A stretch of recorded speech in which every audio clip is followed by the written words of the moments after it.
Hello, Manmu studio.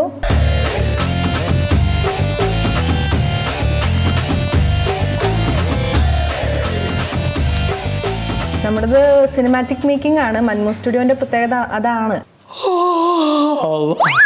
എന്താണ് മൊയ്തൊക്കെ ഇത്?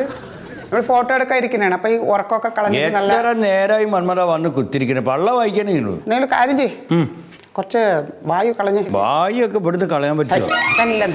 നിങ്ങളിപ്പോൾ ഇരിക്കണ വേണ്ട, ഒലക്ക വിഴുങ്ങിട്ടിരിക്കണ പോലെ ഉണ്ട്. അത് വേണ്ട നമുക്ക്. ഫോട്ടോയ്ക്ക് നല്ല പ്ലസന്റ് ആയിട്ട് ഇരിക്കും.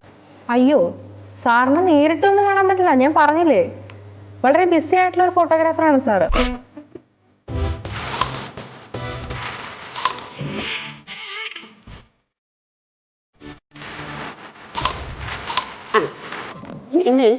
ഇനി ആ കൈ ഇപ്പുറത്ത് വെച്ച് ചിരി വരട്ടെ. ചിരി വരല്ല. ഞാൻ വന്നോളും. അല്ലേ? എടുത്തോട്. അതെ, രാവിലെ എന്താ ഇത്രത്തായിട്ട് നിങ്ങൾ ഉടക്കായ പണിയെടുക്കാൻ നോക്കും. അല്ലെങ്കിൽ നിങ്ങൾ ഒരു കാര്യം ചെയ്യും, ഒരു 15 മിനിറ്റ്സ് കഴിഞ്ഞിട്ട് ഒന്നുകൂടെ ഞങ്ങളൊന്ന് കോണ്ടാക്ട് ചെയ്യും. അപ്പൊ സാർ ഫ്രീ ആവും. ഓക്കെ, ശരി. അല്ല, മന്മഥൻ ഇപ്പോഴേ വരൂലേ? ഇനി തീരെ പോരട്ടോ. എൻ്റെ അച്ഛൻ പീതാംബരനുള്ള കാലത്ത് ഞാൻ ഇവിടെ ഫോട്ടോ എടുക്കാൻ വരില്ല. അറിയാം, അന്നൊക്കെ അച്ഛൻ 2 മിനിറ്റ് കൊണ്ട് ഫോട്ടോ എടുത്താണ്ട് വിട്ടു. വേറെ കാര്യമുണ്ട്. അച്ഛൻ ഫോട്ടോ എടുക്കാൻ ആരൊക്കെ എടുത്തത്? നസീർ സാറ്, മധു സാറ്, സത്യ സാറ്. നിങ്ങളെ പോലത്തെ ഈ പേട്ട മുഖമില്ല. ഇനിയിപ്പോ എന്റെ മുഖത്തിനപ്പോ ഈ കുഴപ്പം കണ്ടെത്തുന്നത്. വേറെ എത്ര സ്ഥലത്ത് പോയി ഫോട്ടോ എടുത്തിക്കണോ ഞാൻ?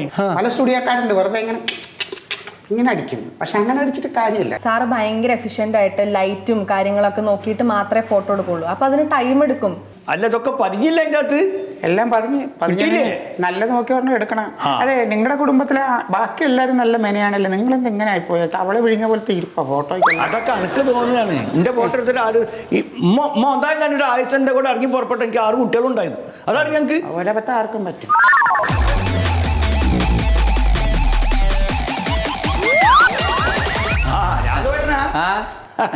ഇതെന്താ ഇവിടെ? ഞാൻ മോളെ കല്യാണാണ്. അപ്പോൾ അതില് വീഡിയോയിൽ എടുക്കണ്ടേ, ഫോട്ടോയും വീടും. അത് ഈ മന്മഥനെ ഏൽപ്പിക്കാൻ വന്നാണ്. മന്മഥനെ ഏൽപ്പിക്കണേ? നല്ല കഥയായി. അല്ല, ഒന്നുമില്ല. എന്നാ കല്യാണം എന്നാ? 15-ാം തീയതി. അപ്പൊ 14-ാം തീയതി ഓനാണ്ട് ഏൽപ്പിച്ചാൾട്ടി. അതെ, എടുത്താൽ തീരൂലെന്ന്. ഇവനെ ഫോട്ടോ എടുക്കാന്ന് പറഞ്ഞാൽ ഇവനെ എന്തോ ഒരു ഭ്രാന്തി പിടിച്ച മാതിരിയാ. എടുത്താലും തീരൂല. പക്ഷെ ഇവന്റെ അച്ഛൻ സാറ്, അച്ഛൻ നിങ്ങൾക്ക് അറിയില്ലേ? അറിയാം. പീതാംബരേ. എന്റെ കല്യാണത്തിന് പീതാംബര ഉസ്താറേനി. അച്ഛന്റെ തൈമ്പ് മോനുണ്ടാവില്ലല്ലോ. ഇവനെല്ലാം കൂടി ഇവനെ കാണാൻ തന്നെ ഒരു വൃത്തിയില്ല. ഒരു മന്ദബുദ്ധി പോലെയൊക്കെ എന്തൊക്കെയോ ഒരു കാട്ടിക്കൂട്ടലൊക്കെയാണ് ഇതൊക്കെ. പുതിയൊരു സ്റ്റൈലാണല്ലോ. ആയിരിക്കും.